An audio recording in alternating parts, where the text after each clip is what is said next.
3 द्विचर रैखिक समीकरण, वीडियो बनाना तो आवे नहीं। द्विचर रैखिक समीकरण युग्म। द्वे का मतलब दो, चर, और रैखिक का मतलब होता है चर की अधिकतम घात 1, चर की घात 1, और युग्म का अर्थ है जोड़ा। यानी ऐसे समीकरण जिसमें दो चर हों और चर की घात 1 हो, द्विचर रैखिक समीकरण कहलाता है। जैसे उदाहरण के तौर पे देखें, a1x plus b1y plus c1 बराबर 0, a2x plus b2y plus c2 बराबर 0। समीकरण नंबर 1 और समीकरण नंबर 2 देख पा रहे हैं, चर की घात 1 और चर दो है x और y, तो ये समीकरण कैसे कहलाएंगे? द्विचर रैखिक समीकरण युग्म। दो समीकरणों का जोड़ा द्विचर रैखिक समीकरण युग्म।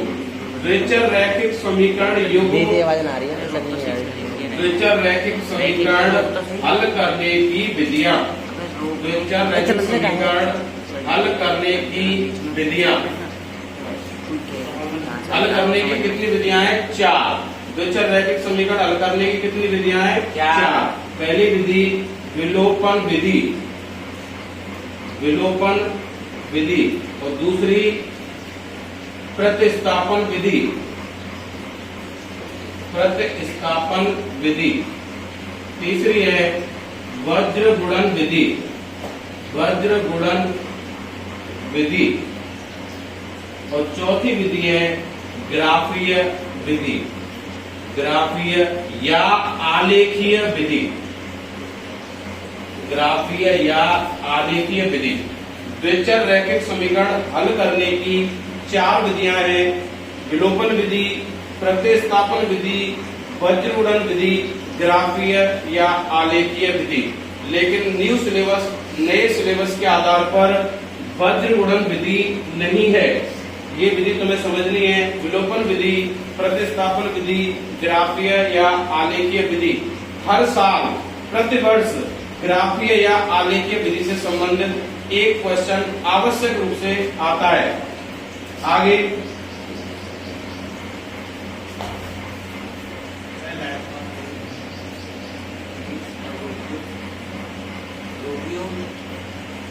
आगे समझो, द्विचर रैखिक समीकरण युग्म के हल को प्रकृति, द्विचर रैखिक समीकरण युग्म के हल की प्रकृति, हल की प्रकृति।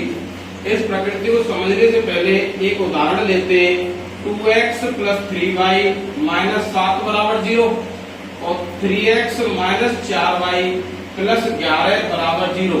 यदि बात करें a1 का मान पहले समीकरण में 2, a1 का मान पहले समीकरण में 2, b1 का a1 b1 और b1 का मान पहले समीकरण में 3 और c1 का मान पहले समीकरण में माइनस 7।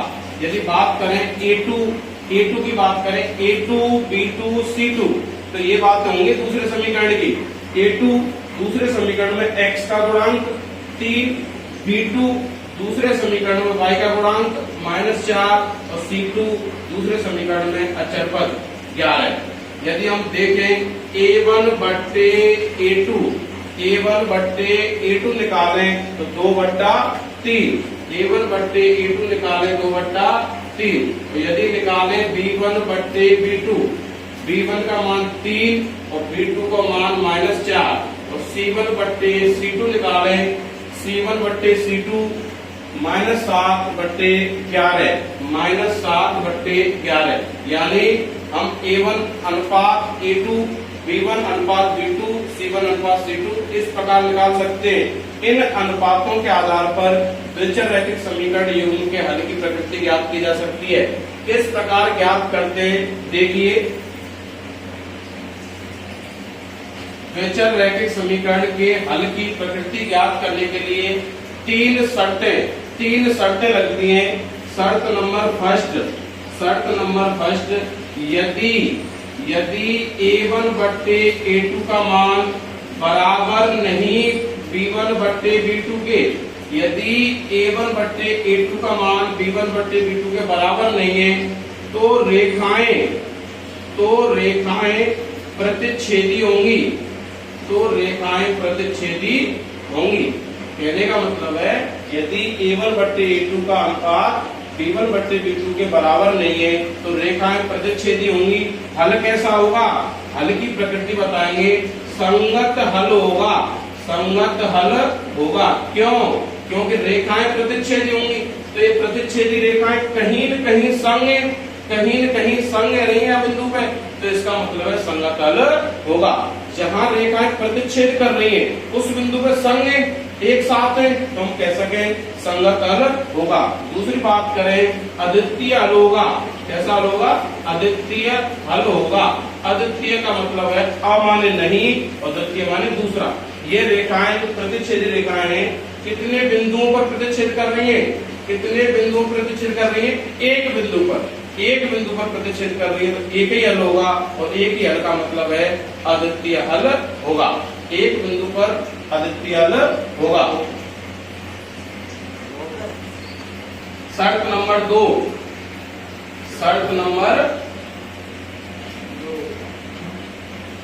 द्विचर रैखिक समीकरण युग्म के हल की प्रकृति।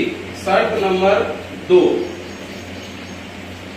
यदि A1 बट्टे A2 बराबर B1 बट्टे B2 बराबर नहीं C1 बट्टे C2, इस प्रकार शर्त बन जाए A1 बट्टे A2 का मान B1 बट्टे B2 के बराबर है, लेकिन is not equal to C1 बट्टे C2 के बराबर नहीं है, तो रेखाएं समांतर होंगी। और समांतर रेखाएं कैसी होती है? एक दूसरे के समांतर।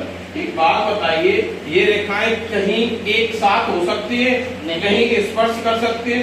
समांतर रेखाएं कभी भी एक दूसरे को प्रतिच्छेद नहीं करती। तो हल की बात करें, ये रेखाएं कभी एक साथ है, एक संग हो सकती है, नहीं हो सकती, तो हम कह सकते हैं असंगत हल।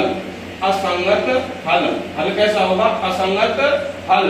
अब ये रेखाएं कहीं भी प्रतिच्छेद नहीं करती है, ना ही स्पर्श होती है, तो इसका मतलब है कोई हल नहीं। ये रेखाएं कहीं भी एक साथ हो सकती है, नहीं हो सकती, कहीं प्रतिच्छेद कर सकती है, नहीं कर सकती, तो इसका मतलब है कोई हल नहीं। आगे तीसरी शर्त है,